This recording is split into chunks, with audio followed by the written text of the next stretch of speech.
Welcome back, guys. Welcome back to the Normal One TV. Now, I wasn't planning to do a video today, but I figured I might just cover off the interview with our new vice chairman, Amit Bhattia, I think his name is. So it's a bit of an impromptu one, and I may want to sort of touch on, obviously, the agreement in principle with Barcola, this ongoing kind of saga with getting other players in, this kind of to and fro, and do we need a DM or not, wingers and all those kind of different things. And I have to admit, there's not going through my mind at the moment, considering we're 3 days away from the transfer window closing. But I thought I'd just put this video together for my guys that I talk to on a regular basis on my Telegram channel. That's my community, if you like, and I'd love to have more people to come onto that. But for the guys that on the Telegram channel, Liverpool one, listen, you subscribe to the channel, like, comment, and you subscribe to it. You know, you're my guys. You listen and hear me every day, and listen and watch all my sort of stupidity that I put on there, right? So it'd be good for you guys to kind of jump on and add your 2 pence worth to our little community that we've got. But going on to that, obviously, please like, comment, subscribe, and all that kind of nice business. But let's get into what I want to talk about. So I think the interview, from what I saw, was about 8 minutes long, and it was kind of refreshing to see somebody that has got involved from from an investment perspective show their face and almost get a bit of an idea what their kind of intentions are. So what really sort of brought home to me was it wasn't too long ago that there was talk about this investment coming in, and then was it going to or not, whatever, and seeing him there, sat there talking to us or addressing the fans, if you like, was like a player holding up a shirt. It was cemented. It's there. It's happening. It's real. There's players coming into the business now, and the main thing that really hit me hard in that interview was he said it himself. He's a fan himself, and that's really important from a footballing perspective, because we know already that he has had ties with QPR for quite a long time. So from a football perspective, which is what I think most of the fan base tends to cry out for, is a good thing, because we know John Henry's true intentions, right? It's money in baseball. That's it. He hasn't got the first fucking idea when it comes to football fans, and he still has no fucking idea, apart from his fucking hot wife. I will say that. She's more in touch with Liverpool to us than John Henry himself. This guy coming in, even though he's not an owner, he's vice chairman, he's got a minority stake into the club, oozes out the fact that first and foremost it's football that he loves. And if you do that, you're halfway there with all of this. And he's now involved with Liverpool. And that ticks a good box for me. And the way he spoke, and I kind of said this on the chat actually, was in 8 minutes, he spoke more passionately about our club than John Henry has for the whole fucking 16 years he's been here. Every time John Henry spoke to me was just fake. He's not really in love with Liverpool. Let's get that right. In fact, if my memory serves me correctly, I think Liverpool's almost a bit of a cash cow for Red Sox, because they were investing heavily at one point and taking the money made out of Liverpool, and it was being, I don't say diverted, but certainly the emphasis was more so on the Red Sox than it was Liverpool. And it was that real sort of fear on that. Now, to be fair to them, they've got us in a really good place in terms of commercial and what we're making and how we're run and all that kind of stuff. But it needs to be that in order for them to facilitate Red Sox at the same time. So it's purely business for John, and we know that this guy's ruthless. We know that he's not interested in being ambitious in terms of trying to compete with the likes of Man Cities and Real Madrids and Barcelonas. He's interested in making it to such a point that increases the value of the club. Now, I did say, I may have said it in my last video, or to other people I've spoken to, prior to this investment, Liverpool probably about 4.5 billion valued. Now with this investment, guess what? It's now nearly 6 billion pounds we're talking here, by the way. If you convert that into dollars, you're now looking at 8 billion, which is the sweet spot of exactly where John Henry wants this club to be valued at, which means that if Amit and his consortium want to buy the club in its entirety, guess how much we're going to be selling it for? $8 billion. I guarantee you that's the magic number here that we're looking at. And John Henry knew full well he couldn't sell the club for £8 million prior to this investment coming in. Kind of makes sense? So he wants to get the most out of his money. If he can get 10 million out of it, fucking this guy will be gone tomorrow. And I think that's where it's been for the last 2 years, I would say. I think FSG had it in their minds that Liverpool were worth 7, 8, 9 billion pounds. Dollars, sorry. From my perspective, 5, 6 billion, 7 billion pounds, if you like. So this consortium's coming in is strengthened that now. And I think also as well that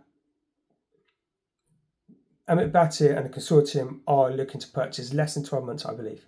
That's what my own opinion is. That's the general feel. And that interview today kind of cements it more for me, because he spoke about our history. He spoke about being the best club in the world, and that he's been to games, so he knows what it's all about, and being a big player like that.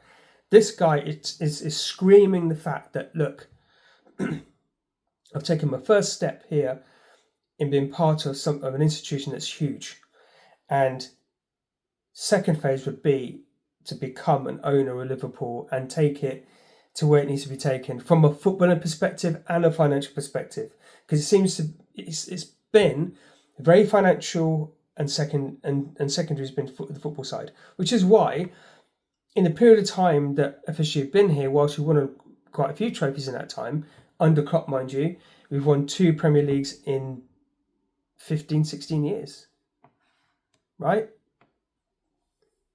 That's mad.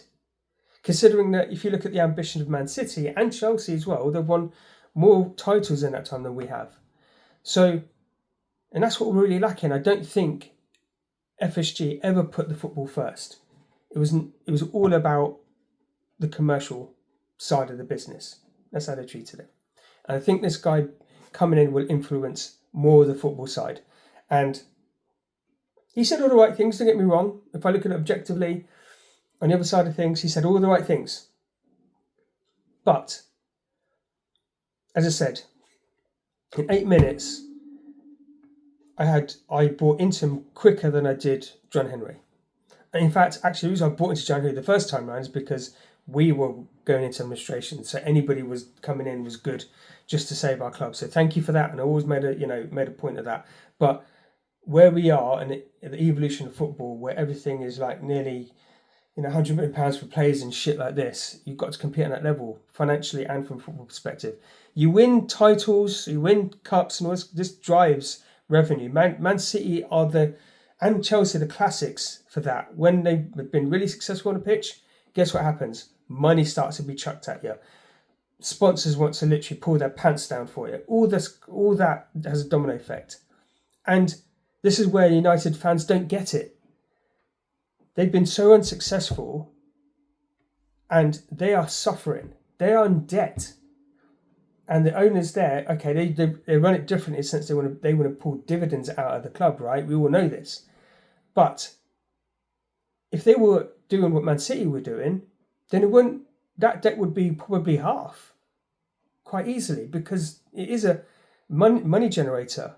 United have been, and that's what keeps them going.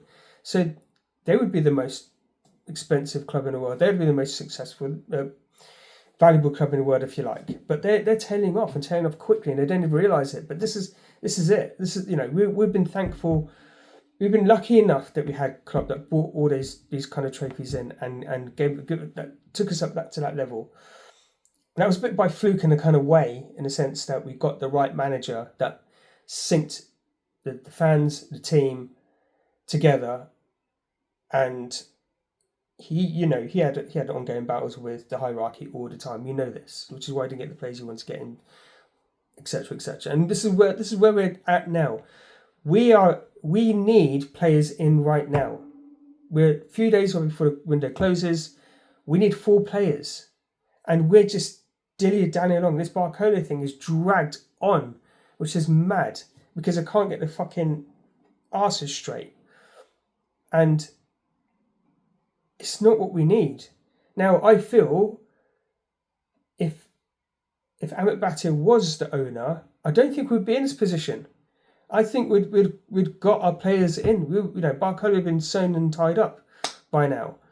We would have got cover in areas it needed. And actually, he would have backed Iriot to go now and make a real challenge for the season. So, I don't know what you guys think, but it was refreshing to see that. And it's just a matter of time now. Like I said, this is the end game. This is the end game for FSG now. This is the start of them going, and before we know it, I promise you guys, I'll be sat here in a year's time talking to you lot, and we've got a whole new set of owners, backed by Meta, Amazon, etc., with a full, complementary financial power behind us, with football first, finance is secondary, or hand in hand, whichever way. But yeah, football has to come first, and this. The strategy should be, right, let's get in ourselves in a position where we're competing or better than Real Madrid, Barcelona, Man City, PSG, Chelsea, we can chuck them into the mix. Arsenal, I haven't mentioned them. They're solid, but you ain't going to tell me that this Arsenal team is anywhere close in terms of the quality that under what we had under Klopp, or what Man City were under Pep. They are not.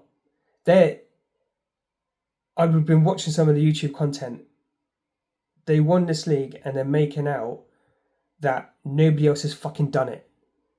That all of a sudden, that all these big players want to come to Arsenal. What happened to fucking Vinny Jr.?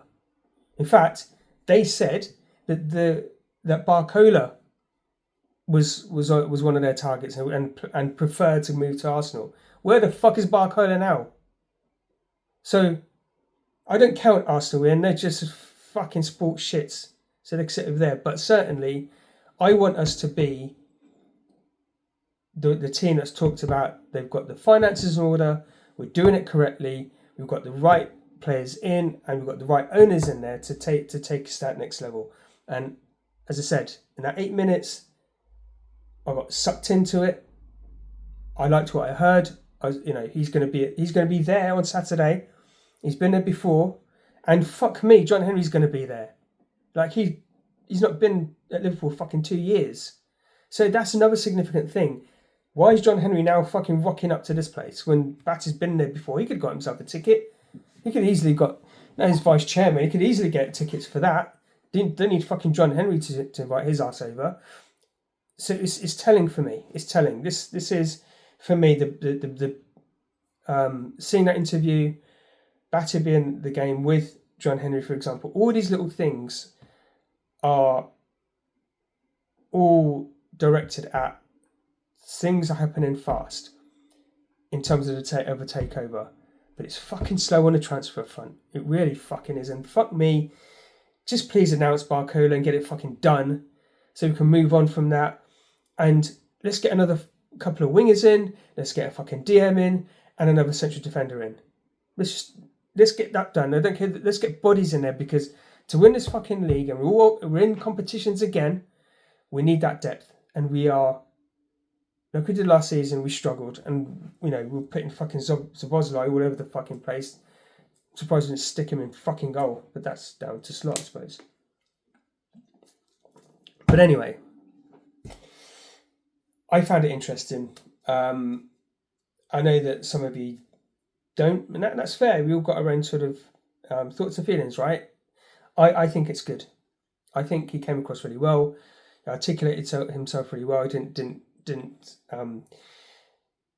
overcomplicate things, and